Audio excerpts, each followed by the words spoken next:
Hello everybody, it's Jansaurus here. We focus on budget Magic the Gathering, and today I thought we'd do a fun list and we'd look at the top 25 commanders of 2021. With Kamigawa Neon Dynasty coming around the corner, I thought it'd be fun to look at some of the best commanders that we've seen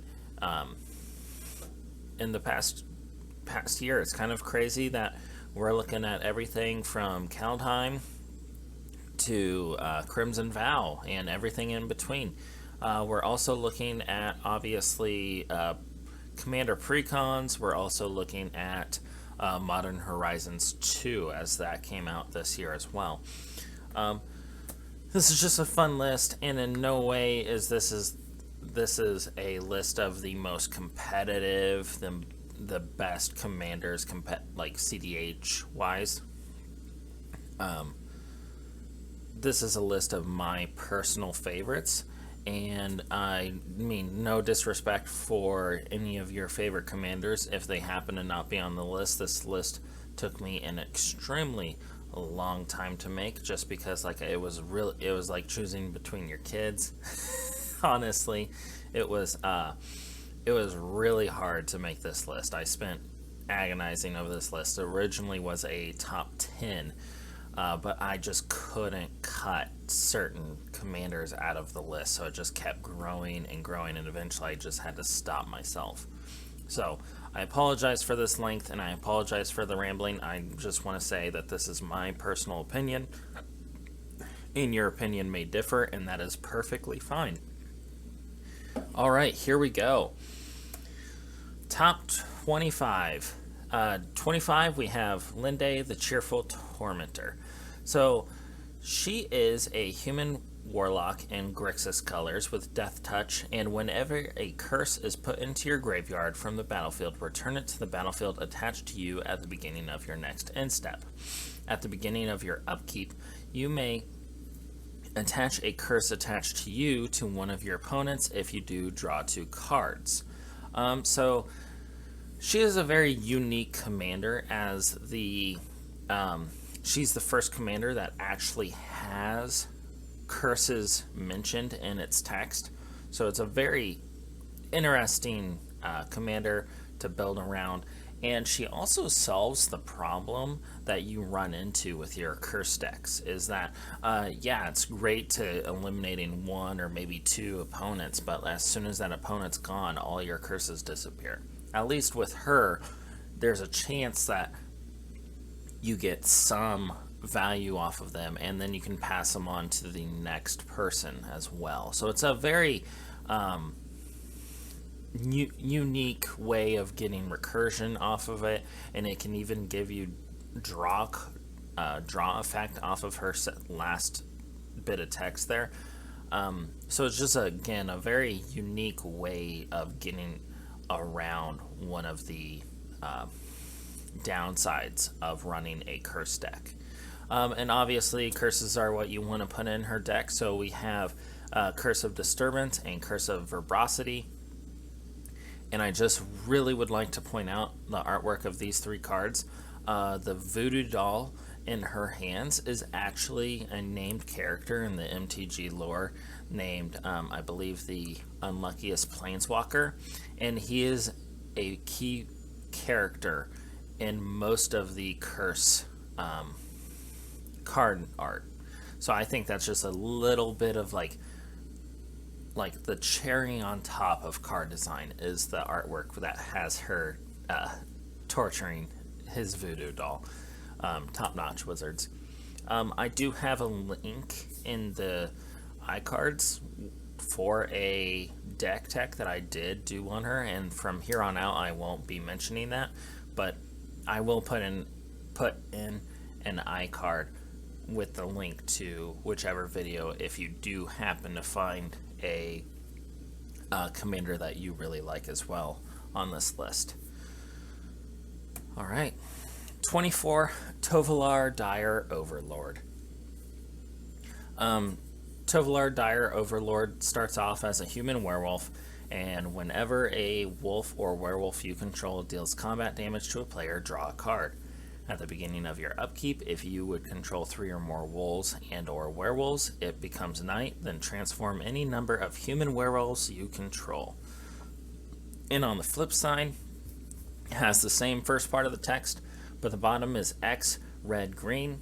Target wolf or werewolf you control gains plus X plus 0 and gains trample until end of turn. So, Tovalar is a commander that I realize might be a little bit controversial being this high up on the list. People have been waiting years for a proper werewolf tribal deck, and they finally got him with it. They solved the issue of not having a way to purposely flip all of your werewolves with this commander, and I feel like that is just enough to make him a proper werewolf leader and actually feel like a proper werewolf leader. Obviously, he goes into a werewolf deck, and one of the cards you pretty much have to run is Immerwolf. Has Intimidate, but it also buffs your creatures, and it also makes it so your werewolves can't transform back into their human form. Like I said, it's just a perfect way to... Tovalar is just a perfect way to capitalize and actually improve on the whole transforming werewolf mechanic, in my opinion, and top-notch card design. Next up, at 23, we have Leer, Disciple of the Drowned. Spells can't be countered. Each instant and sorcery card in your graveyard has flashback. The flashback cost is equal to the card's mana cost. So I feel like Leer is a very unique commander for Mono Blue. I feel like a majority of the Mono Blue commanders focus on counter spells. Well, Leer strictly says first line of text, spells can't be countered. So I feel like he has a lot more uniqueness to him and his own identity compared to a lot of other Mono Blue commanders. And that also makes him the king of combo at this point. If you want to make a combo deck, Leer is probably one of the better commanders that you can do with that, just because it eliminates the possibility of your combo being interrupted, obviously. Two cards that I definitely would put into a Leer deck is Secrets of the Dead. Whenever you cast a spell from your graveyard, from his flashback ability, draw a card. And then High Tide. Until end of turn, whenever a player taps an island for mana, that player adds blue to his mana pool. So it doubles the value from your islands if you use it once, and then you can tap one island, you use one of the 2 mana that then produces, and then pay the High Tide again, and the rest of your islands tap for 3 mana. It's absolutely insane, and if you really want to make a huge play, this is how you do it. So, like I said, Leer is a very unique commander in my opinion. Just the fact that he's not countering literally everything that you play is a huge benefit to him in card design wise. And then I also feel like there is a slight cheap workaround of that with Narset's Reversal or other cards that actually puts the spell back into the owner's hands, because technically it's not countering it. So I like that little bit of kind of way you can cheat this system more or less. Anyways, I just think he's a great Mono Blue commander. He does something that most other Mono Blue commanders don't want to do, and I just think that's a really cool card design. Next up, we have Klauth, Unrivaled Ancient. Klauth is a dragon with flying haste, and when Klauth attacks, add X mana in any combination of colors where X is the total power of attacking creature. Spend this mana only to cast spells. Until end of turn, you don't lose this mana as steps and phases end. So Clouth is a very interesting mana dork. A lot of our mana dorks are little 1/1s or 1/3s, and they tap for a single or maybe 2 mana. Clouth is like obviously one of the more unique mana dorks. He is pretty much your win condition. He lets you play enormous spells by the end of it. And I actually got destroyed by a Clouth deck maybe 2 weeks ago, where everyone just got burned to death by a giant, massive burn spell due to Clouth attacking with, I think, like 20, giving his player 20 extra mana to deal with. It was absolutely crazy, and just something really hard to deal with, honestly. Like, he's coming down, but like, not having an answer for Clouth at the very beginning really makes him hard to deal with at that point. Clouth is on this list mainly because he is a different type of mana dork, and whether we see him being really effective later on when people kind of figure him out and how much of a threat he actually is, I would love to see. As of right now, I feel like a whole lot of people don't actually play him, and I'm kind of surprised that he's a giant mana dork that leads you to your win conditions, and he's a dragon. I don't really see why people don't love him more than what they should. And then 2 cards that you'd probably want in a Clouth deck is Unnatural Growth. Doubles the power and toughness of each creature you control until end of turn. Literally doubles the amount of mana you can get from Clouth. And then Dragon Horde, just a little mana rock that helps you draw cards when you cast Clouth. Just fits into the deck really well, and it's more of a dragon theme mana rock that would help you cast Clouth, is what I'm trying to get at. It feels more thematic to have Dragon Horde in here than a command sphere. It just feels a little bit better. All right, next up is Pirou the Volatile. Pirou the Volatile is a Mardu Elder Dragon with flying and lifelink. At the beginning of your upkeep, sacrifice Pirou unless you pay red, white, black.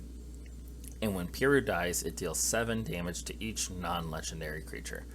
I absolutely love Pirou. I love the card design. I love that we got a new Elder Dragon that's like from the actual like Elder Dragon origins back on Dominaria. So I love Pirou. I love the lore of Pirou.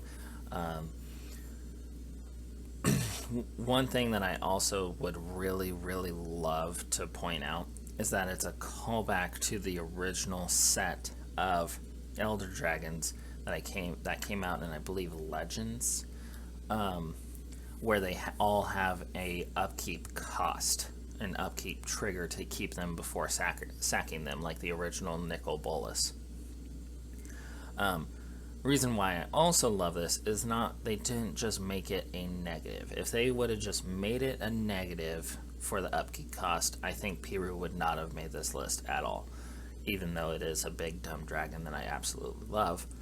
But instead they turned it to where not paying Pirou actually has a payoff and can be a board wipe on a body, get you a ton of life, and potentially just, like I said, win you the game depending on what is actually happening on the field. So one card that came out recently that I would have loved to put in my Pirou deck is Elisa, Forgotten Archangel. Whenever another non-token creature you control dies, return that card to its owner's hand at the beginning of the next end step. If a creature an opponent controls die instead, exile it. This just kind of reduces the commander tax of killing Pirou multiple times. It would have fit really well into the deck. But again, Brash Connor is probably one of the better cards in that deck because it just redirects that 7 damage right to target opponent's face. So not only do you gain the life from hurting Brash Connor, but then Brash Taunter just pokes someone in the face for getting nuked by an Elder Dragon. So like I said, I just really love Pirou. I love callbacks to past Magic, and I just really, really appreciate it when they not only do callbacks, but improve on the original callback. So, top-notch card design, in my opinion. Good job, Wizards. Absolutely love this card.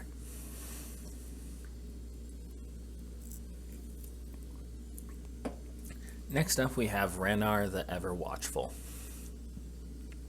Spirit Warrior, Flying, Vigilance. The first card you foretell each turn costs 0 to foretell. And whenever you exile one or more cards from your hand and or permanents from the battlefield, create a 1/1 white spirit creature token with flying. Okay, so Rannar is a card that I feel like will become better with time. As we get more exile effects, as we get more ways to play cards from exile, I feel like Rannar will actually become a little bit more powerful as time goes on. I also think he's a very unique mechanic. I loved the foretell mechanic, just the extra decision making and on whether or not even just like deck building to foretell a card to get an added benefit from it later, or using that mana for a little mana rock that happens to be laying around. I think it's a very interesting and unique mechanic, and I hope it comes back sometime in the near future, but I don't think Alrund's Epiphany is going to help make that happen anytime soon. So, obviously, some other decks, or some other cards that you'd want to have Rannar in would be Cosmos Charger. Has flying, flash, and foretelling cards from your hand, cost 1 less, and can be done on any player's turn. Having a Cosmos Charger on the field with Rannar makes it so that you can foretell a card, or 3 additional cards each turn for absolutely free. Now, if there were more foretell cards, that would make Cosmos Charger even better to run in this deck, but as of right now, it is definitely an added benefit to it, but with it being landlocked to white and blue, it kind of limits what you want to run, if that makes sense. I'm not saying that is a bad thing, but I'm just saying foretell has literally only been around since Kaldheim. I absolutely love the mechanic, but we'll see how often it gets reprinted in the future. And then another one is Vega the Watcher. Whenever you cast a spell from anywhere other than your hand, draw a card. It's just a very, very good card draw engine. Think about how many different mechanics play from the graveyard, how many different mechanics play from exile. I'm pretty sure Suspend actually works with this very well as well. So there's just so many different mechanics, from flashback to jumpstart to foretelling, that just works really, really well. And shoot, even casting stuff from your command zone or commander zone can actually trigger Vega too. So it's just a little, like I said, just a really good card draw engine for this deck. Number 19, we have Shadrick's Silverquill. Shadrick's Silverquill has flying, double strike. At the beginning of each combat, on your turn, you may choose 2. Each mode must target a different player. Target player creates a 2/1 white and black Inkling creature token with flying, and the second option is target player draws a card and loses 1 life. And the third option is target player puts a +1/+1 counter on each creature they control. So I love the political game of Commander. I feel like that is why I gravitate towards Commander more than other formats, because of the social aspect. It's not just eliminating one opponent. You have to play a balancing act. You don't want to be too far behind, but you also don't want to be so far ahead that everyone's literally trying to stop you from doing anything. So I feel like Shadrick is a very good political commander, because not only are you getting a benefit, but you get to pick a partner, you get to help someone out, you can really get them that last card draw that they need to start playing their deck. It's just a very great political tool to have on your commander. And I also love how you can kind of cheat that. So Combat Calligrapher has flying, and Inklings can't attack you or planeswalkers you control. So if you have him out, you can give all of your opponents a Inkling creature token for free, and you really don't have to worry about that ever biting you in the butt, because you know that that creature token isn't going your way. So I just love that added benefit to kind of twist one of Shadrick's abilities into not really being a downside. Same thing with Solemnity. So players can't get counters. Counters can't be put on artifacts, creatures, enchantments, or lands. So on this one, you can either make your board wider with the Inkling tokens, you can draw cards constantly, and you always give the third option to really any other player on the field, because it doesn't matter anymore. With Solemnity, they can't get +1/+1 counters, so that third ability is absolutely useless. So there are a few ways, like I said, that you can twist it and make it probably more real life political than Commander political game on that one. But I really feel that the political games don't get played quite as much, and that's part of the reason why I absolutely love Shadrick, is that he fits into this role perfectly and is just a great toolbox for that kind of gameplay specifically.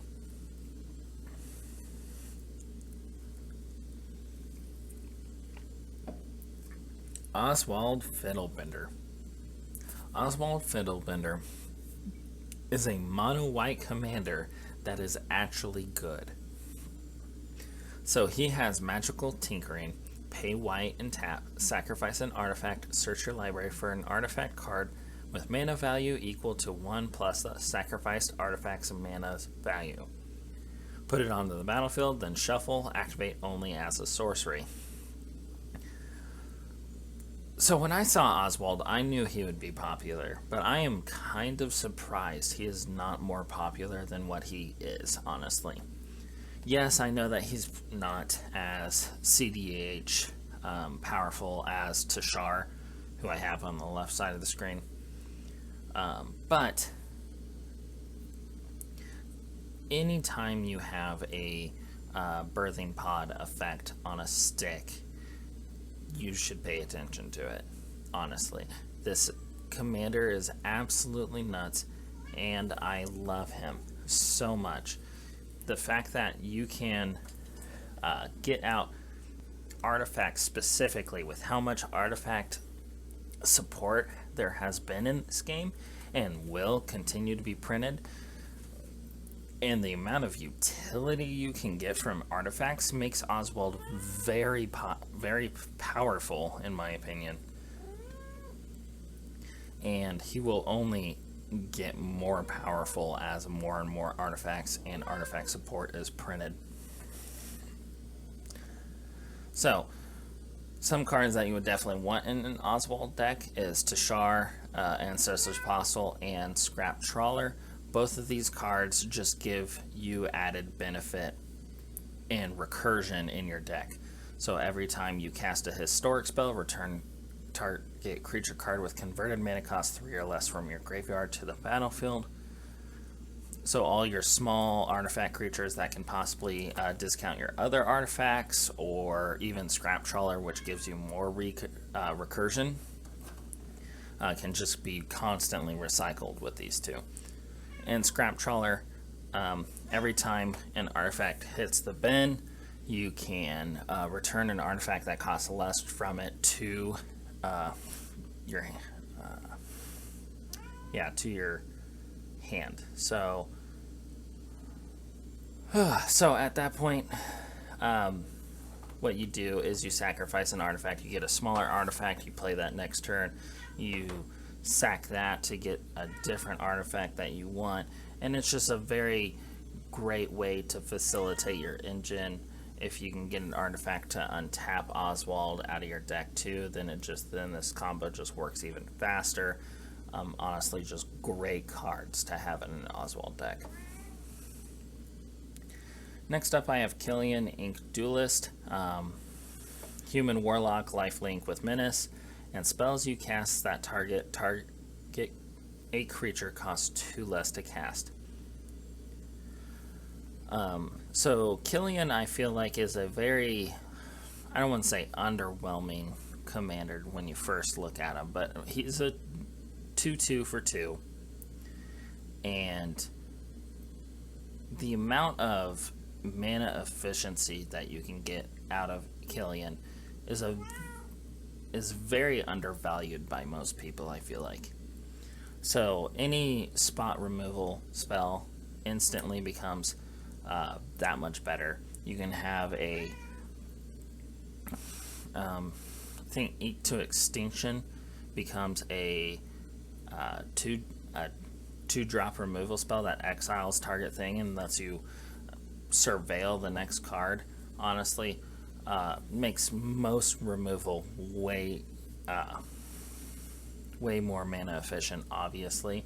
And then you can also slop them into a Aura's deck with Hateful Eidolon and All That Glitters, just 2 really great Aura cards, and you can run over your opponents like that, honestly. And not to mention all the Aura spot removal that there is with exiling creatures until it leaves the field, to just making them pacified, honestly. Like I said, Killian, I feel like, flew under the radar for a little bit, and I feel like people still don't quite respect the amount of mana discount that you get off of him, and the mana efficiency that you get off of him can really add up throughout the game.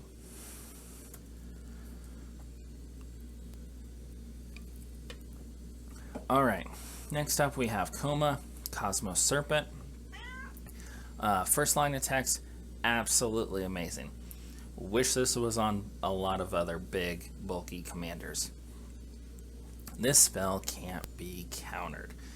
It sucks waiting till turn 5 to play your big commander that you've been really wanting to play literally before you got to the store, and it just gets countered, and you have to wait 2 more turns to play him again and hope that he doesn't get countered again. So at least there's that going for him. First of all, you don't have to worry about at least that part of it, and honestly, it just gets better as the card text goes on. So at the beginning of each upkeep, create a 3/3 blue serpent creature token named Coma's Coil, sacrifice another serpent, choose, tap target permanent. Its activated abilities can't be activated this turn. And the second option is Coma, Cosmos Serpent, gains indestructible until end of turn. So if you don't deal with Coma at the very beginning, right but when he gets slapped down, next turn you have to have an exile effect, or you'll never get rid of him at that point. And the added bonus of tapping target permanent and shutting off something is very underrated by a lot of people. One of my favorite things to do is to tap a planeswalker, because a lot of people don't even think that's usually an option, and just shutting off a planeswalker for their entire turn, that they can even use a planeswalker and it can't be touched for another 3 turns, is absolutely huge and can be backbreaking to certain decks depending on what it is. So it's just another fun ability that I feel like people don't respect a whole lot. Everyone always thinks of the indestructible side of it, but shutting down a Super Friends deck just by sacrificing a permanent and shutting off their best planeswalker is a really, really great added utility to Coma. And obviously, so some cards that you would definitely want in a Coma deck is Elemental Bond. Whenever a creature with 3 or greater power enters the battlefield, draw a card. And Whelming Wave, return all creatures to their owner's hands except Krakens, Leviathans, Octopuses, and Serpents. Obviously, we mostly just care about the Serpent part. And then one last thing I want to say about Coma is that I feel like you want to play him at certain points in the game. I feel like you don't want to slap him down right away, right when you can. You might want to wait just a little bit, make sure that Grixis player doesn't have open black mana, make sure that the white player's already played their Swords to Plowshare or something like that. You just want to give him a little bit of protection for the turn he comes down, and then the rest of the game he can just take over. So, absolutely love this card. Played him for quite a while personally, and just have a lot of fun memories with Coma. Next up we have Karth Doomscourge. So Karth Doomscourge, when it enters the battlefield, until your next turn, creatures your opponents control attack each combat if able, and attack a player other than you if able. And whenever an attacking creature dies, each opponent loses 1 life and you gain 1 life. So I absolutely love Karth. I first saw him come out and I was a little bit underwhelmed, and I also had the feeling, why not just say goad? Like, it's right there, you're pretty much saying it. Like, why are you working around it so hard not to just say goad all of your opponent's creatures? And then you realize that since Karth is targeting your opponents and all creatures they control, that means if they play a haste creature, it still is goaded and has to attack somewhere else other than you. So Karth is actually better than the goad mechanic, so that's definitely a positive going for him on that side. One thing I'd also like to really point out is that Karth's just honestly just really cool looking too. Just gonna just be that honest with you. I'm not really the biggest fan of the showcase card because it's kind of hard to tell what's going on right here or with that specific art style, but with this like the basic art style, he just looks really freaking cool. I'm just gonna leave it at that. I like the goad mechanic. It changes things up. I know a whole lot of people are not the biggest fan of goad, and you might have a few hurt feelings of someone who's playing kind of a combo deck and their key creature gets killed because it gets goaded. So you might want to play with or talk with your play group, ask if it's okay. You don't really want to piss off too many of your friends before they really don't want to play with you anymore. So I understand that part of it, and I understand that no one likes being told what to do, more or less. But 2 creatures that I definitely would put in a Karth deck is, I'm sorry, I am definitely going to butcher this, is Karazikar, the Eye Tyrant. When you attack a player, tap target creature that player controls and goad it. And whenever an opponent attacks another one of your opponents, you and the attacking player each draw a card and lose 1 life. Just a really great card draw engine for you. Hopefully with Karth and a few of your other goad mechanics, you should be drawing at least one card per turn on that. But another card that you definitely would want to have in there is Frenzied Saddle Brute. Has haste, and all creatures can attack your opponents and planeswalkers your opponents control as though they had haste. So Frenzied Saddle Brute's really fun. It just encourages everyone to point their damage at someone else other than you for at least the first turn that creature comes down. And then it not only incentivizes your opponents, but it also gives your creatures haste, which can actually make a huge difference depending on what is going on. So definitely Frenzied Saddle Brute I would definitely put into any of your Carter Doomscourge decks.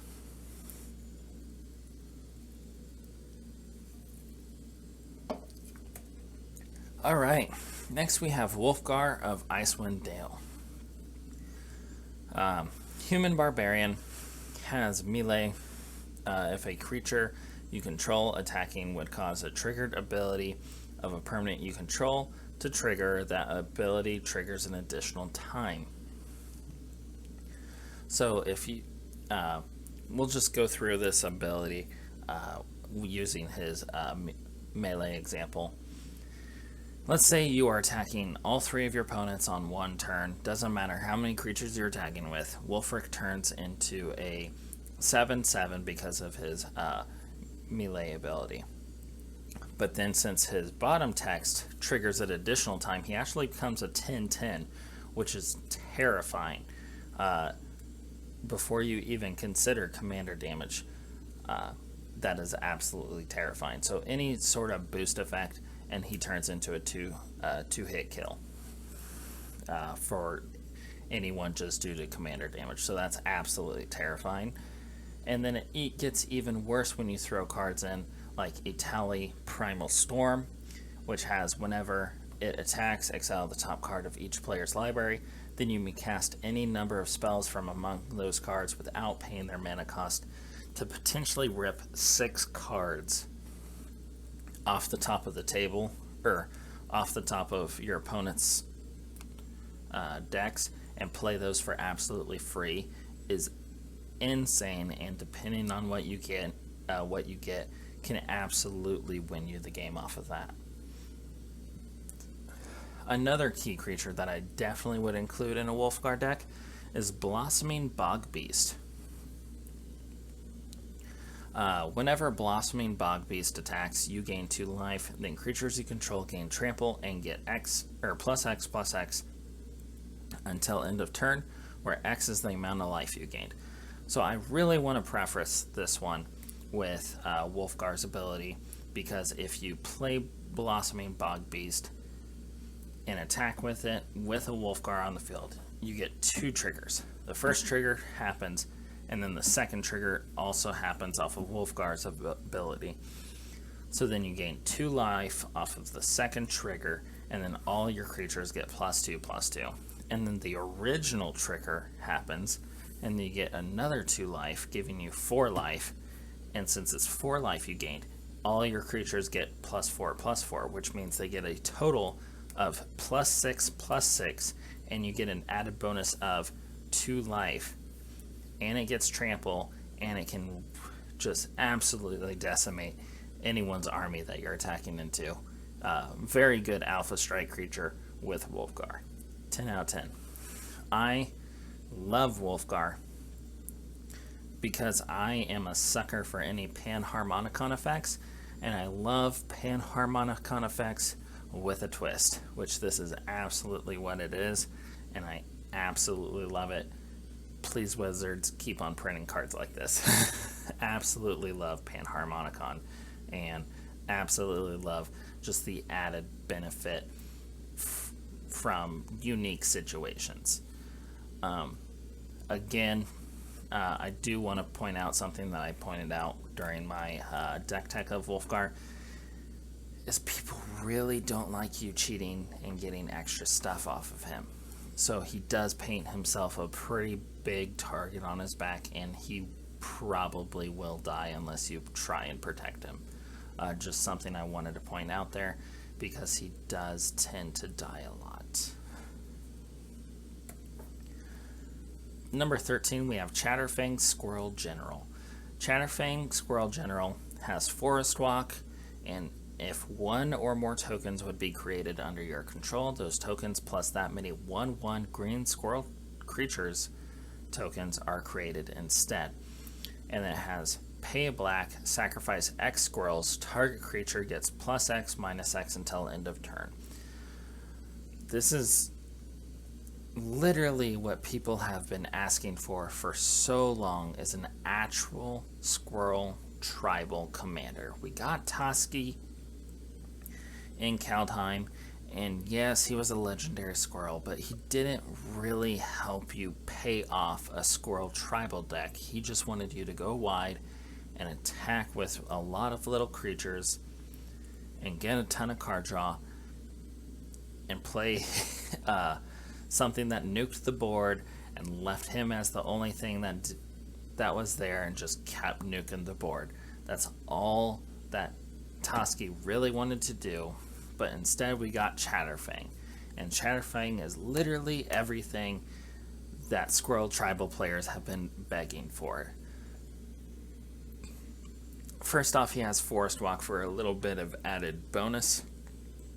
Second, he's a creature factory, just from you playing creature tokens in general, or just any tokens in general. And then he also has a combat trick / removal effect with his last line of text. It just makes him so versatile. You can use him in so many different ways, and giving him that black pip really gives him so many other tools to play with than if he was just a mono green commander. So there's probably two ways to build a a Chatterfang Squirrel General deck. One of them is obviously Squirrel Tribal. I have Chatterspitter to show that off. At the beginning of your upkeep, you may sacrifice a token. If you do, put an acorn counter on Chatterspitter. Squirrels you control get +1/+1 for each acorn counter on Chatterspitter. And the last ability is pay green, tap, create a 1/1 green squirrel creature token. Obviously, it just fits perfectly in a Squirrel Tribal deck. Just if you're running a Squirrel Tribal deck, you want a Chitterspitter in there. The more, I don't want to say better way, but the more probably competitive way to build a Chatterfang deck is probably just doing a token strategy and a Golgari Aristocrat sacrifice deck. There's a lot of support in those two colors for that specific strategy, and a great card for that would be Tend the Pest. Sacrifice a creature as an additional cost of the spell. Create X 1/1 black and green pest creature tokens. When this creature dies, you gain 1 life, where X is the sacrifice creature's power. So not only, if you do play Tend the Pest, you literally double the amount of creature tokens you get that you can then sacrifice to give you added benefits. It's just a really, really efficient way of playing these decks, is to have a Chatterfang and creating other tokens other than just squirrel tokens. But build and play him how you want. I really do see why Squirrel Tribal is so fun. Literally getting to run over your opponents with little tiny squirrels is very funny and very enjoyable. I totally understand that. But I do believe that the more competitive deck is the Golgari Sacrifice Aristocrat style deck. But congratulations, Chatterfang, and congrats to all the Squirrel Tribal players who are out here who have been literally begging for this for years.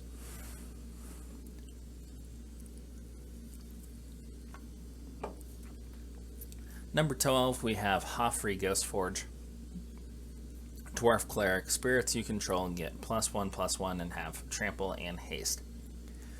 Whenever another non-token creature you control dies, exile it. If you do, create a token that's a copy of the creature, except it's a spirit in addition to its other types, and has... When this creature leaves the battlefield, return the exiled card to your graveyard. So, I love what this year did with Boros commanders. It gave them quite a few more tools than what I feel like they usually do. Usually they're just a combat trick and a Voltron strategy, which gets old after a while. I love the added benefit that they've been giving these Boros commanders, especially in Strixhaven, where they kind of twisted it just a little bit and maybe focused them on artifacts or something a little bit more interesting than I'm going to hit you in the face. So I love Hoffrey. I love that you can get so much added benefit off of enter and leaving the battlefield triggers. And then Strixhaven actually had a lot of cards that got bonus effects for cards leaving and entering your graveyard in interesting ways. There's just a lot of cool, interesting things that came out in Strixhaven where you can take advantage of Hoffrey's abilities. So one card that I definitely want to showcase here is Ingot Chewer. You can evoke him for a red cost, and then he dies, and then he comes back because of Hoffrey's effect. So for 1 red mana, you destroy 2 target artifacts, and you get a 3/3 because he's not cast as an invoke cost anymore. He's a creature token brought on by Hoffrey. Honestly, really great card. Kind of crazy that you can get a 3/3 for 1 mana and get bonus value off of him by destroying artifacts. Great card for this deck. Next up is Quintoris Field Historian. Sorry. First line text: spirits you control get +1/+0. Again, another Anthem effect on top of Hoffrey. And then whenever a creature card leaves the battlefield and you exile it with Hoffrey, Quintoris also gives you a 3/2 red and white spirit creature token. This does not really protect you against board wipes, because whenever 1 or more cards leaves your graveyard is when it triggers, so you don't get a ton of creature tokens if a mass removal spell goes off. I just want to preface that out there real quick. But like I said, Hoffrey is a really fun commander, gives you a ton of extra value off of it, and Strixhaven gave a lot of support to the artifact and artifact in general, but the recursion side of Boros in this deck. Reconstruct History is probably one of the most commander cards I've ever seen, where you get 1 of each spell type back. Absolutely can lead to some insane plays. I just really love what Strixhaven did with Boros in particularly. They made them honestly one of the more fun decks to build around, with all the new mechanics going on in Boros specifically. Alright, we're going to go down to number 11, Revenant Stromkirk. Revenant Stromkirk is a vampire cleric with flying, and when he enters the battlefield, put up to 1 target creature card from your graveyard on top of your library. At the beginning of your upkeep, look at the top card of your library. You may reveal it. If it is a creature card with mana value 6 or greater, you can transform Revenant Stromkirk. So, Revenant Stromkirk transforms into Crothis, Lord of the Deep, which has flying, and whenever Crothis, Lord of the Deep attacks, create a tapped and attacking token that's a copy of another attacking creature. If that creature is a Kraken, Leviathan, Octopus, or Serpent, create 2 of those tokens instead. Whew, okay, sorry, that was a wall of text there. So Revenant Stromkirk is a very fun commander. I absolutely love him. I absolutely am crushing hard over this art style on this particular card as well. So Crothis, first of all, is what I personally built him around. There are two different play styles where I feel like Runo could be built, but I focused my build over on Krothus and did him as a giant sea monster tribal deck, which is a really fun concept, and it fits my playstyle better than a blink deck like what you would build Runo around. And I'll explain that later. But like Krothus, hitting people with big krakens and big other sea monsters is just a really fun way, and I love the fact that you get bonus tokens for playing him like that, but you don't have to choose your krakens. You can choose a key utility creature. In my deck, I made a point of actually picking out the Dimir key rune that can't be blocked and doubling your mana artifacts. Like, there's just so much unique things that you can do with Krothus creating a creature token that leads to fun and interesting plays. Oh, the card for that deck that I'm highlighting is Spawning Kraken. Whenever a Kraken, Leviathan, Octopus, or Serpent you control deals combat damage to a player, create a 9/9 blue Kraken creature token. So getting multiple Spawning Krakens and then just hitting people with your sea monsters and getting more and more sea monsters off of them and just like absolutely snowballs to an absurd level, and I absolutely love it. The other way that you can build Revenant Stromkirk is, like I said, a blink deck where you take advantage of his returning a value creature from your graveyard to put it back on top of the library, and then maybe drawing it that turn, or like using cards like Feign Death and then sacrificing him for a draw effect or something, and then getting him back would really be a great way to get added benefit out of getting certain cards out of your deck, or like searching for your card or a combo piece and burying it into the deck and then slapping it on top of your library.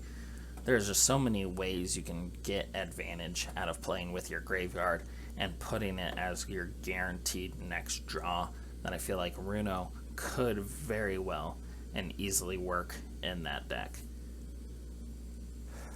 So, that being said, why is Runo not in the top 10? As much as I do love him, I do understand that there are a few more unique and more interesting commanders that are ahead, but I do absolutely love Runo, and honestly, more specifically, Krothus. Krothus is a really, really cool creature to build your deck around, and I just absolutely love the combo that he provides. Alright, we are finally on to the top 10 commanders. Next up, we have Tox Rail the Corrosive.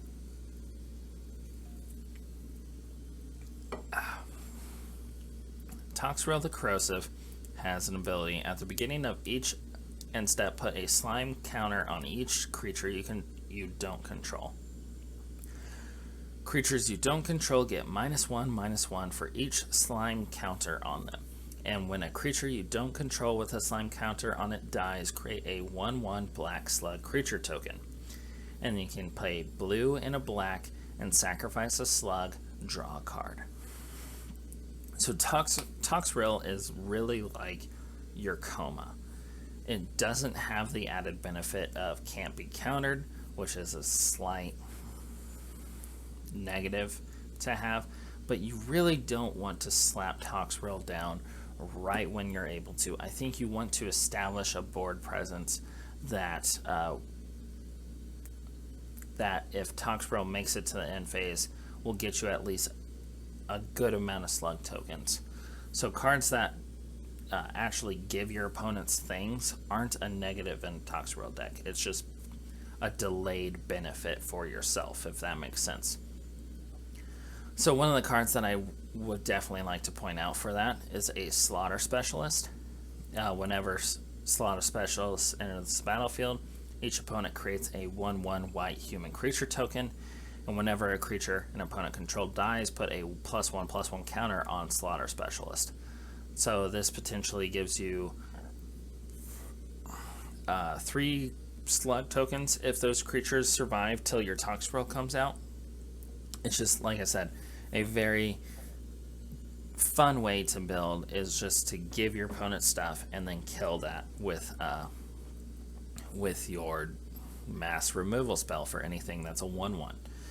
And one card that you always should please include in your Tox Rail deck is the only other monster that uses slime counters, and that is Sludge Monster. When Sludge Monsters enters the battlefield or attacks, put a slime counter on up to 1 target creature. Non-horror creatures with slime counters on them lose all abilities and have base power and toughness 2/2. So with a Sludge Monster on the battlefield, every creature that your opponents control, from doesn't matter if they have indestructible, doesn't matter if they have hexproof, doesn't matter if they have anything, because Tox Rail will put a slime counter on them, and your Sludge Monster can put an additional slime counter on them, can instantly kill 1 creature, or it can at least wait 2 turns and everything on the field is completely gone. These 2 cards in tandem are absolutely brutal and can win you the game instantly just because of the way that these 2 cards work together.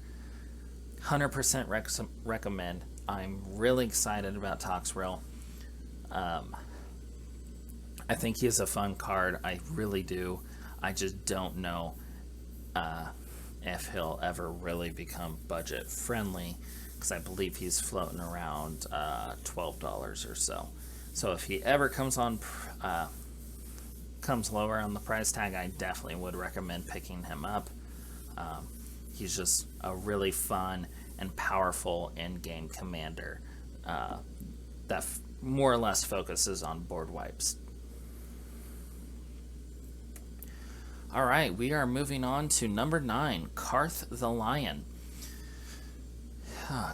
He's a Golgari human warrior, and whenever Karth the Lion enters the battlefield or a planeswalker you control dies, look at the top 7 of your library. You may reveal a planeswalker card from among them and put it into your hand. Put the rest on the bottom of your library in a random order. And the most interesting part of Karth is this next part. Planeswalkers' loyalty abilities you activate cost an additional +1 to activate. So Karth is a very unique and odd, kind of a weird commander, honestly. He focuses on Super Friends, which is not a bad thing, and I think Wizards of the Coast made a really wise decision limiting him to Golgari. I feel like if they brought in maybe even a 3rd color, but if they definitely gave him 4 colors, and God forbid 5, I feel like Karth the Lion would have been 10 times worse than Golos. Just having access to every single planeswalker could have been a very, very huge nightmare to balance Karth with, but giving him Golgari limits him down quite a bit, limits his options, and I feel like that was a really great move by Wizards.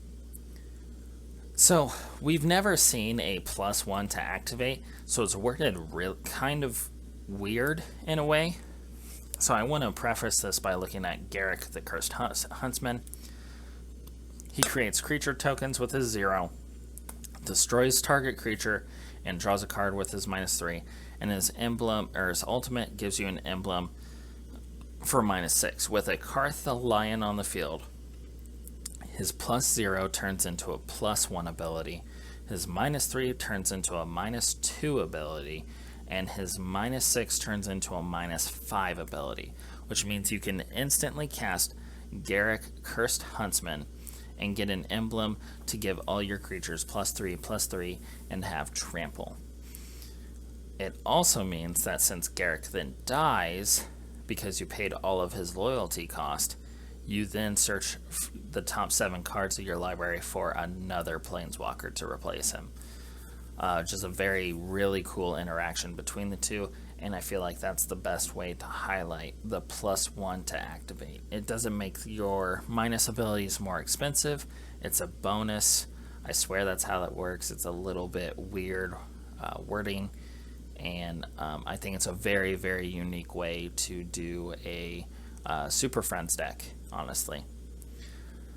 So another commander that would, or another planeswalker that would work really well with a Karth the Lion deck is Vraska the Unseen.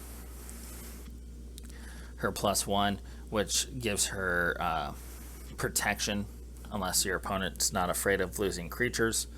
A +2. Her -3 becomes a -2, which destroys any non-land permanent.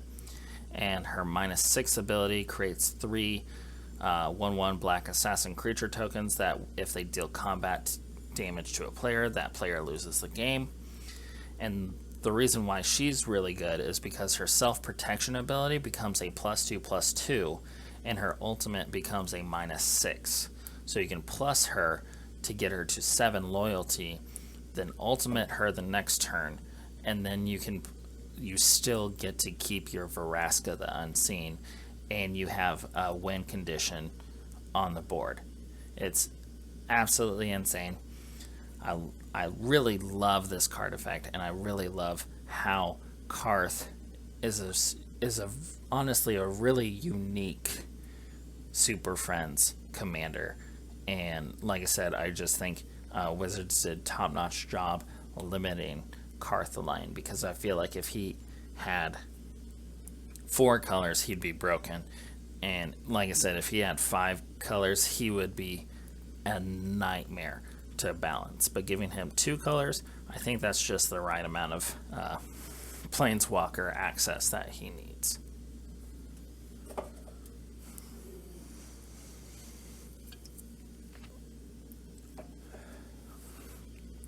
Next up, we have Adrix and Nev, Twin Casters. Has Ward 2, and obviously the more important ability is if 1 or more tokens would be created under your control, twice that many of those tokens would be created instead. So it doubles all of your tokens. That can lead to some insane plays, and it's a very fun way, and a very, very Simic-y way of doing things that I really do appreciate, or I guess in this case, Quandrix.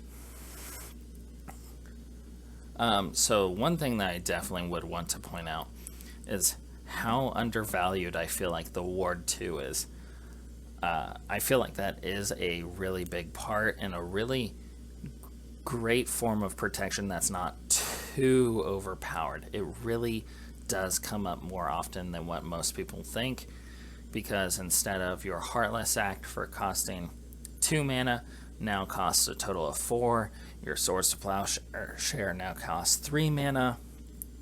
And that really does make people hesitate wanting to use their removal on something that makes it less efficient. And I feel like that does play with people more than what people give it credit for.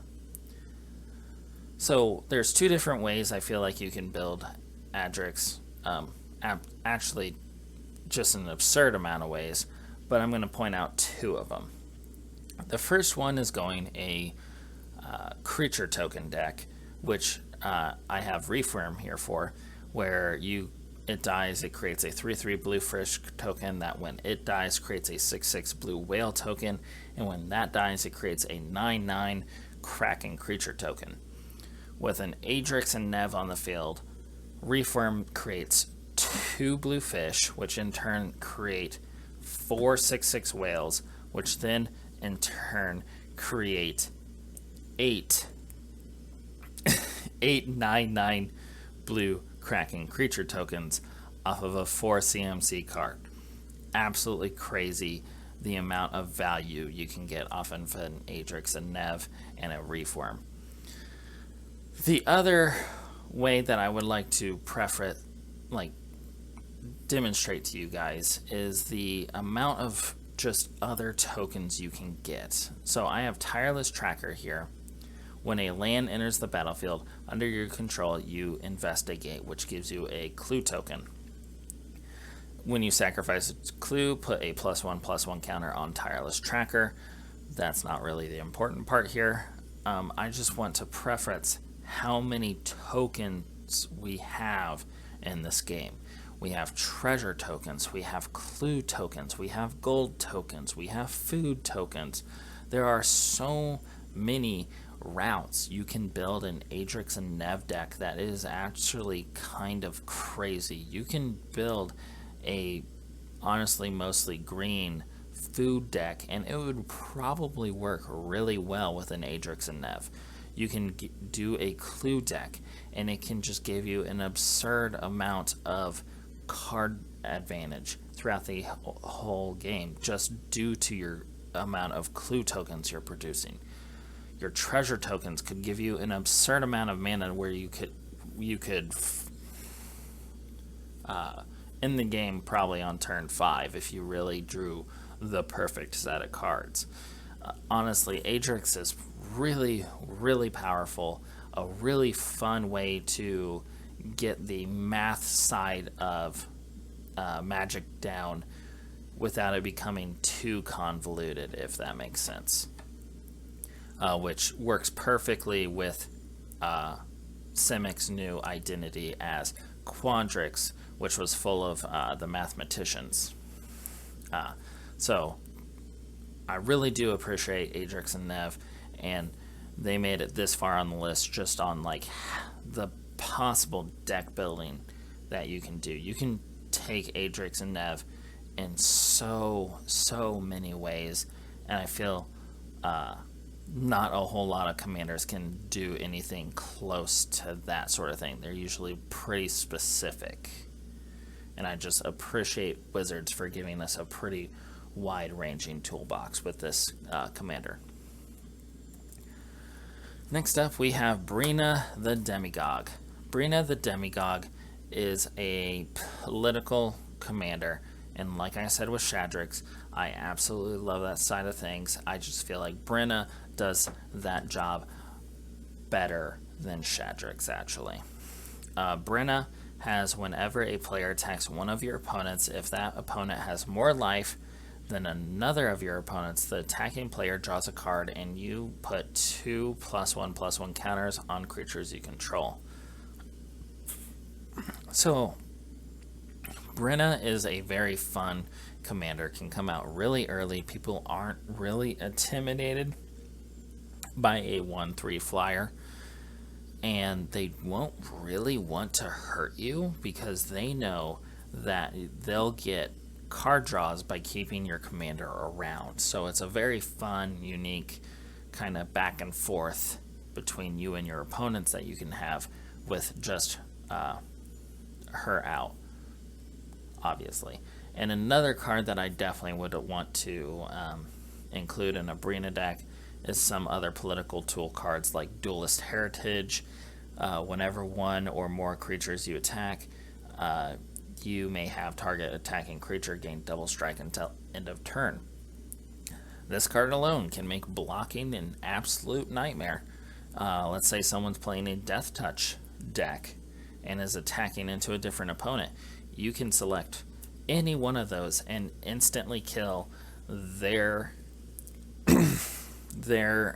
opponent's best creature by giving a 1/1 Death Touch token first strike. Unless that card has first strike of its own, it gets in there for absolutely free, or if it's indestructible or something like that is the only way around that. So, like I said, Brina is a very fun and very interesting commander deck, and another card that you probably would want to put in there is maybe Windborn Muse or another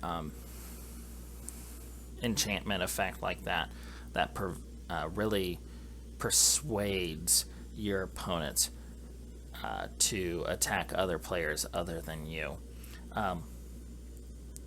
Like I said with Shadrick's, I'm going to be repeating myself with this one, but I love the political game that you can play with Commander. It's not really there in other formats, and it's a very fun social aspect that I feel like not a whole lot of other players really appreciate. And it's been a while since we got 2 political commanders that are actually good, and we got 2 of them this year. I'm just absolutely stoked about it from Wizards, honestly. Just thank you is all I want to really say about that. Next up is we have Cody Vociferous Codex. So Cody Vociferous Codex is a 3 CMC construct, and the first line attacks is an absolute doozy. You can't cast permanent spells. You can pay 4 and tap, add Uber. When you cast your next spell this turn, exile cards from the top of your library until you exile an instant or sorcery card with lesser mana value. Until end of turn, you may cast that card without paying its mana cost. Put each other card exiled this way on the bottom of your library in a random order. Oh boy, so Cody presents a very fascinating deck building challenge. Do you even bother putting in cards like mana rocks? Do you even really bother putting in enchantment based ramp? Do you really bother putting in even planeswalkers at that point? Would be really hard to justify putting into a Cody deck, and it creates this really interesting build in your head.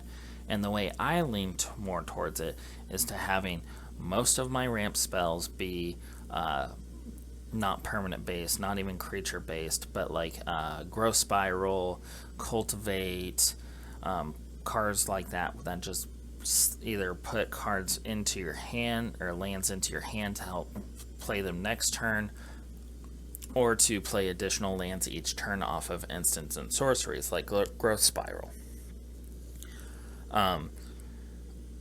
Another key effect that I feel like is a very fun way to play with Cody is you have a few 1-cost spells like a Duress or something like that. You do tap Cody for the full 5 mana, or so you get access to your full 5 mana you paid for, and then you can instantly search your deck more or less with a 1 copy of a suspend card like Profane Tutor, where you can search your library for a card, put that card on into your hand, then shuffle. Since you paid a 1 CMC, technically Profane Tutor does not have a CMC, so it's a 0 CMC card, and then you can pay it, and then you can search for your Approach of the Second Sun instantly, and potentially just win you the game right there. Cody, that's just one way to build it, and only 1 suspend card. You can build a suspend style deck in a very multitude of ways that I think would be really interesting. That being said, please do not put X value spells in there, because if you hit an X spell off of a Cody, it is probably one of the worst feelings in the world. Getting to cost a 7 mana spell and then search your deck, and then the first spell that you pull off is an X spell like Multiple Choice that came out in Strixhaven, or a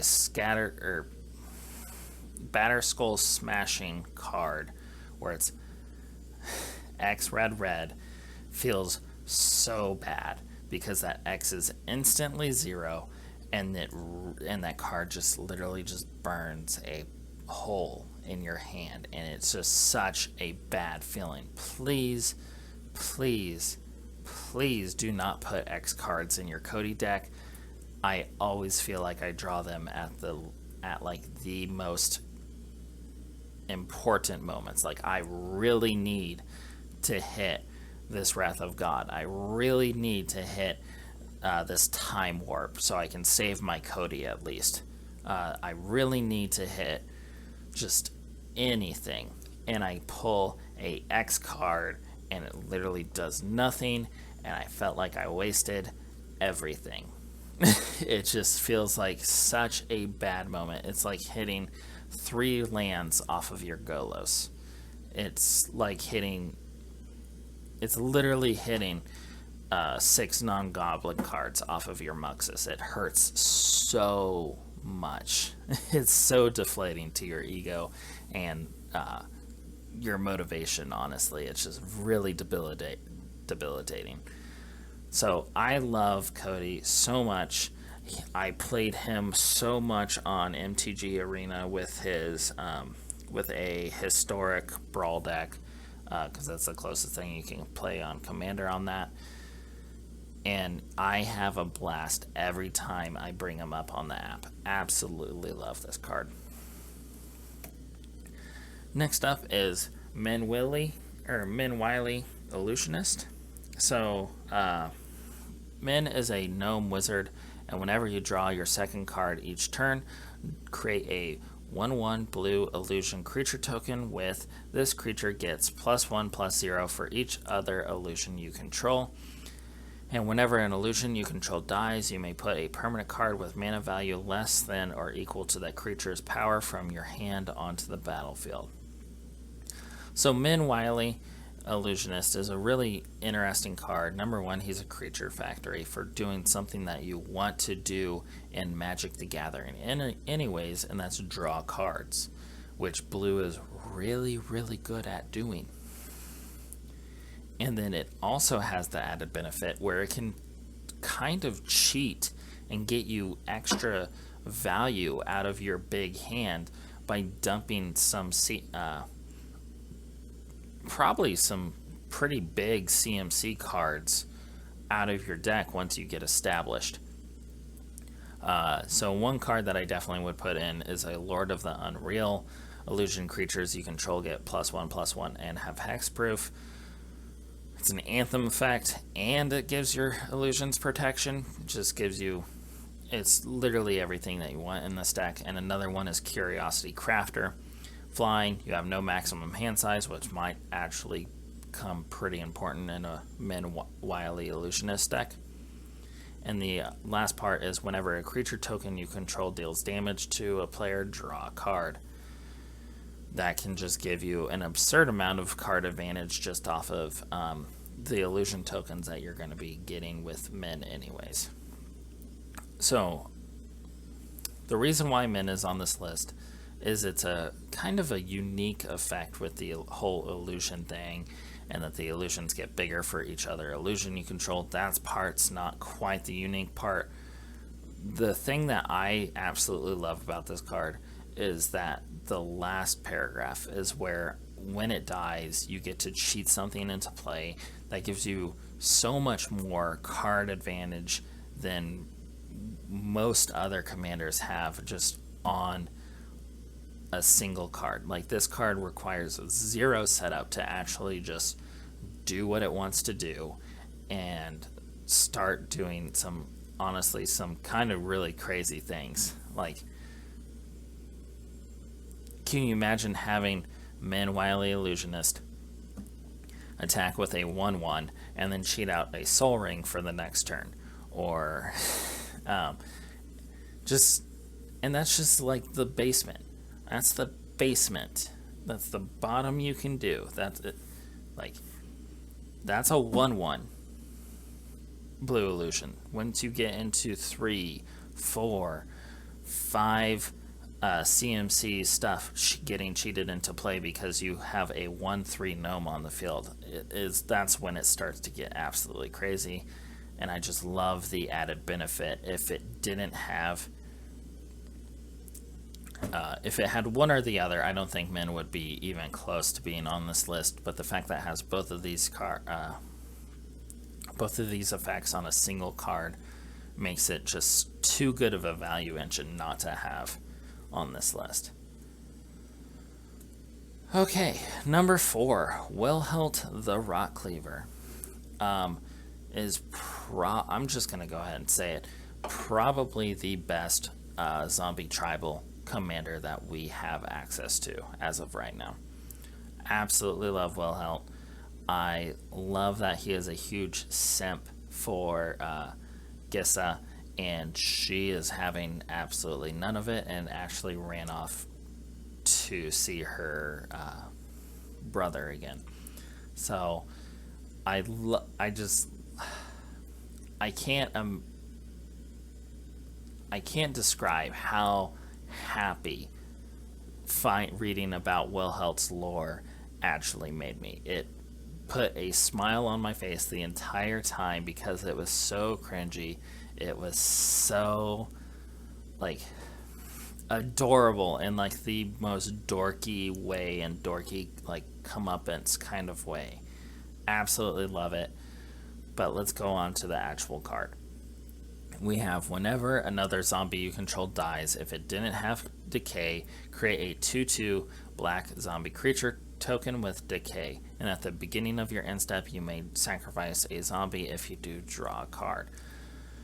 So Wilhelt is a fun commander because not only does he give you card advantage, he gives you a creature token factory.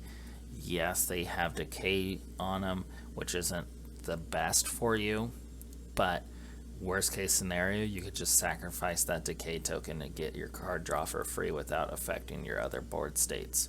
So do with that as you will.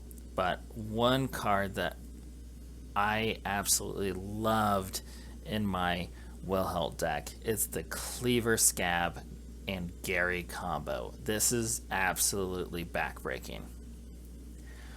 So this may be a little bit expensive for this combo, but Cleaver Scab has 3 and tap, sacrifice another zombie, create 2 tokens that are copies of the sacrificed creature.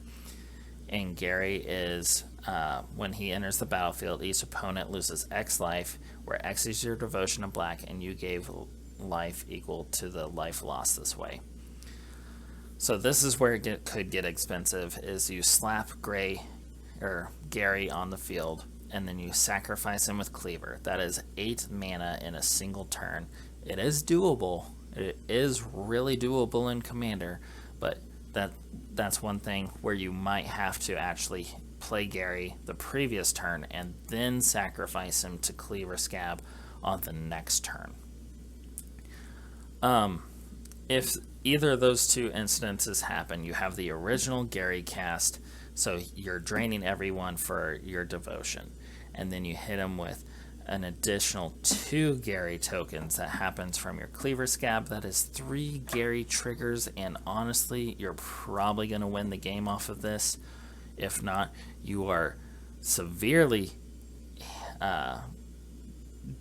damaging your opponents and probably taking at least 1 or 2 players out, and then you may have a life gain deck to deal with. But at that point, this combo is just absolutely insane, and I absolutely love it. And then the new Unfinity card, Sawed in Half with Gary. On top of that would be 2 additional triggers for, I believe, 3 mana. Would be absolutely insane. Getting 5 Gary triggers with 0 reanimation abilities could be absolutely insane just off of that alone. So that was easily my favorite combo from my Wilhelt deck that I built. And honestly, Wilhelt's on this deck just because I'm finding out more and more with how many decks I want to build in Dimir that I really do like Dimir way more than I thought. But the thing that put Wilhelt so far up on this list is that I really do feel like he is the zombie tribal commander now. The other thing is that I absolutely love his lore. I absolutely could not stop smiling that Wilhelt is literally just trying so hard for Gissa, and Gissa just thinks he is the most annoying person on this planet. Absolutely love it. Just, I gotta leave it at that. That's just peak humor in my opinion. Just absolutely love it. Was not expecting that whatsoever when I was looking at this guy's card art. So number 3, we have Osgir the Reconstructor. People might get mad that Osgir is not number 1. I definitely would understand that. Osgir is a very fun artifact creature, or artifact commander. He has vigilance, pay 1, sacrifice an artifact. Target creature gets +2/+0 until end of turn. The last part is where people really love Osgir. X and tap. Exile an artifact with mana value X from your graveyard. Create 2 tokens that are copies of the exiled card. Activate only as a sorcery. Where to begin? Like I said earlier in the video, I absolutely love what Strixhaven did with Boros commanders. They took a theme that isn't necessarily underrepresented, but like definitely it wasn't the main focus of Boros, and they really went with it, and I definitely appreciate the new direction that Boros went in. Absolutely a blast to play with, and absolutely a reason why he was really, really popular when he came out. So some cards that you definitely want to put in there is a Goblin Engineer.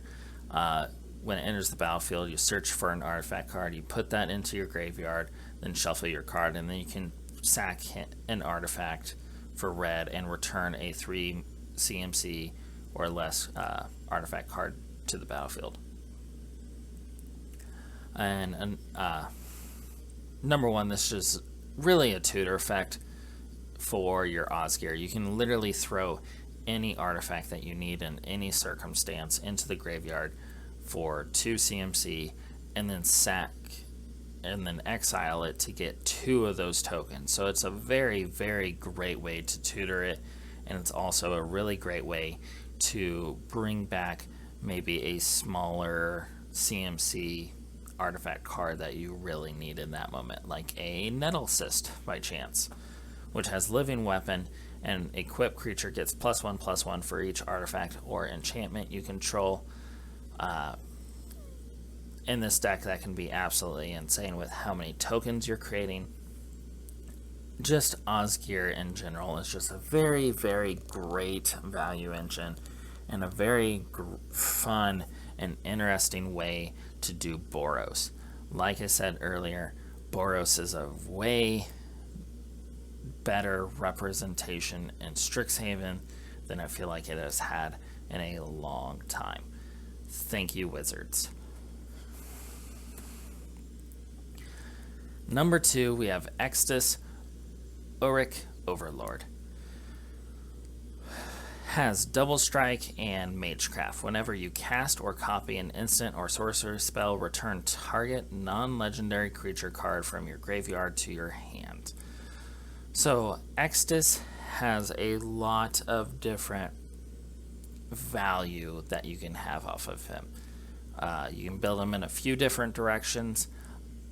I personally like Extus himself, especially getting access to that red pip on the back makes him a lot better to do a aristocrat style deck, especially when you get cards like Mayhem Devil because of that red pip, where whenever a player sacrifices a permanent, Mayhem Devil deals 1 damage to any target. It's just a really great way to slowly ping down each of your opponents on top of everything else you're doing, and the Magecraft lets you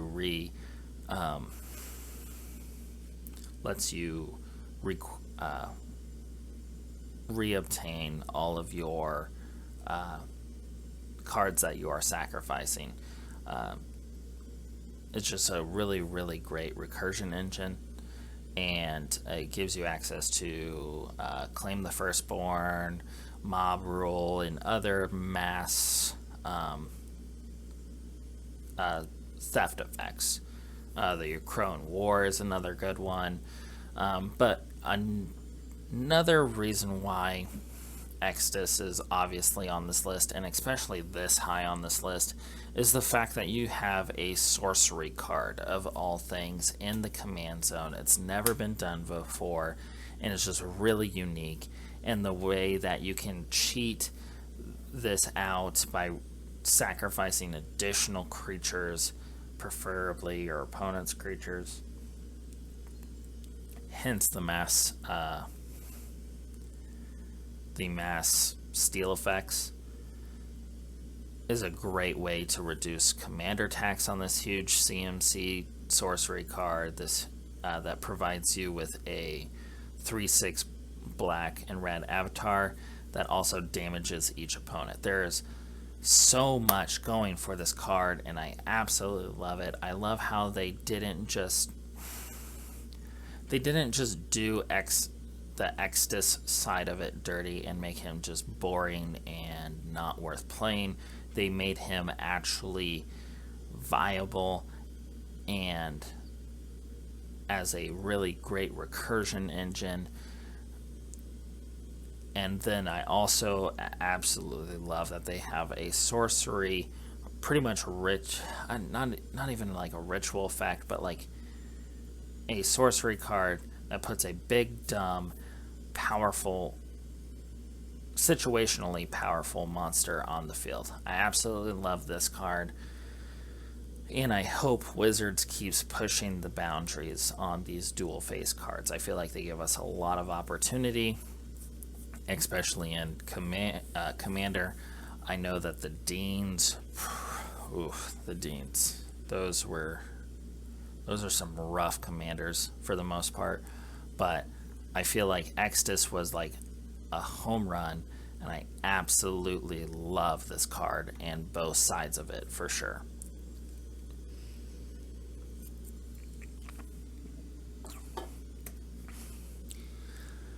Time for some honorable mentions. First off, we have Ragavan Nimble Pilfler.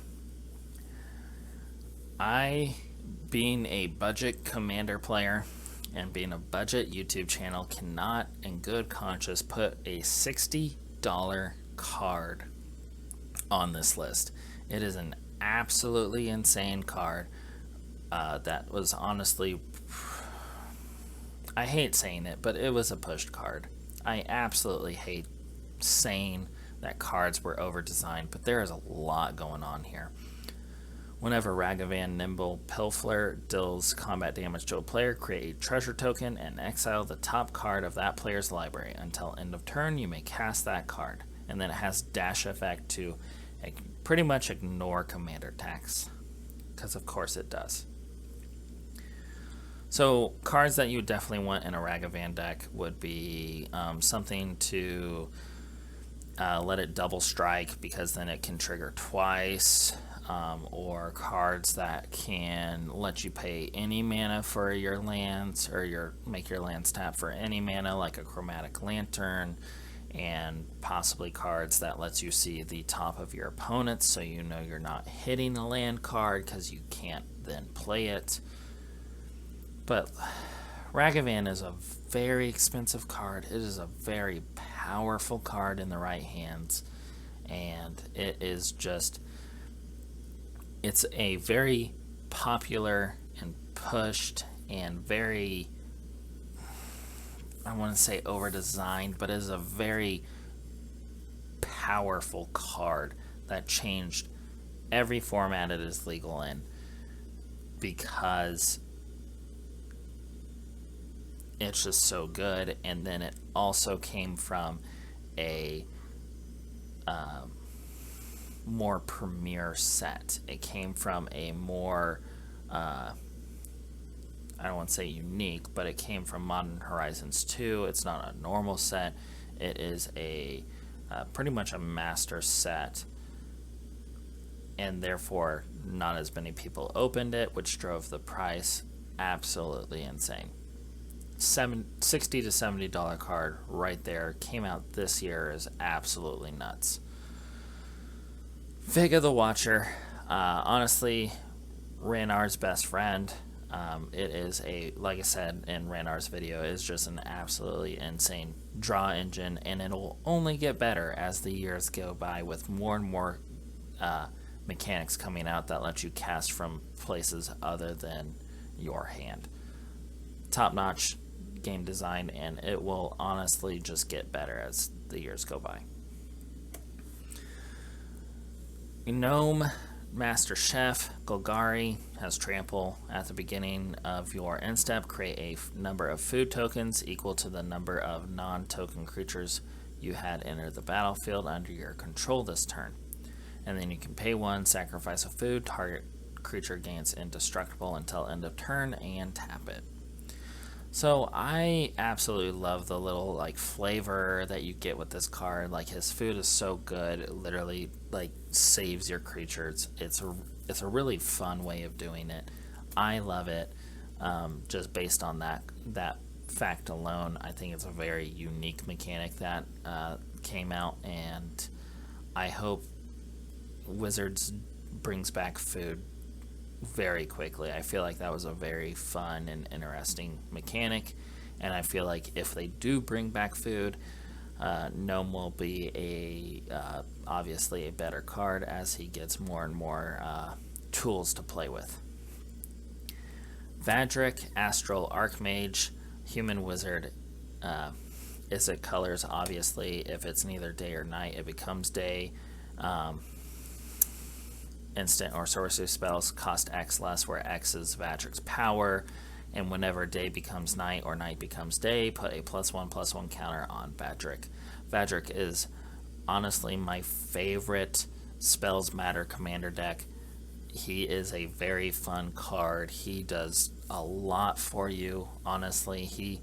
I feel like if they made Vadric cost reduction equal to the amount of counters on him, he would not be nearly as fun to play, because the fun thing that you can do with Vadric is increase his power with pump effects and then pay either a huge draw spell or a huge burn spell, and it's just a very fun combo-y Spells Matter deck that came out this year, and I just absolutely love Vadric. I got the Prismari Command precon deck, and then was instantly disappointed when two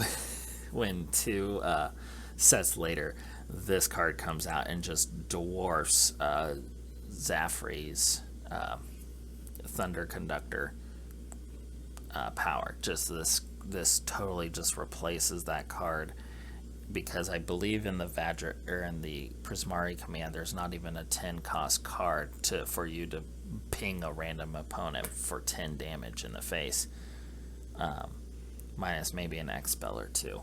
But Vadric does X spells so much better, so like, what's the point of running him at that point, unless he's in the 99? But like, sorry, this is getting on a tangent. Vadric is a very fun playstyle. He fits my playstyle so much more than Zafri did, and I very much respect him so much. I just don't think he quite made the list. Alright, number 1 creature card, or commander card on 2021, Volo Guide to Monsters. Volo is a very, very fun human wizard. First part is whenever you cast a creature spell that doesn't share a creature type with a creature you control or a creature card in your graveyard, copy that spell. So Volo and Cody have a very similar challenge to it when it comes to deck building, and it just offers a very unique, and it really twists your arm in a way that I feel like not a whole lot of players experience a lot. So I would encourage, if you do have free time, to create a Volo Guide to Monsters deck, because of the unique challenge. You obviously do not want to put too many certain tribes in there. Obviously, you don't want to build a tribal deck out of Volo. He is literally the anti-tribe commander, which I feel like is extremely unique, and I feel like we were just waiting for a commander like Volo, and I'm really glad he came out when he did. So 2 cards I definitely would want to talk about in depth on is Spark Double. Absolutely broken with Volo. It's a $7 card, which I normally don't recommend, but if you're making a Volo deck, for the love of God, put Spark Double in. You may have Spark Double enter the battlefield as a copy of creature or planeswalker control, except it's with an additional +1/+1 counter if it's a creature, or it has an additional loyalty counter if it's a planeswalker. And it isn't legendary if that permanent is legendary. So what happens is you cast Spark Double, Volo copies it because it's an illusion spell. Both of them target Volo, and then you have 3 Volos, so you get 3 triggers, so 3 additional tokens off of whatever else you play next. And it is absolutely crazy the amount of value you can get off of these 2 cards. Just absolutely insane. Highly recommend. It is honestly just game breaking, just getting 3 additional enter the battlefield triggers, or 3 additional creatures is just absolutely insane with Volo. Highly recommend. Highly recommend Spark Double in there. So another mechanic that I definitely would want to illustrate is mutate. So whenever this creature mutates, search your library for a basic card, put it onto the battlefield, tapped, then shuffle your card.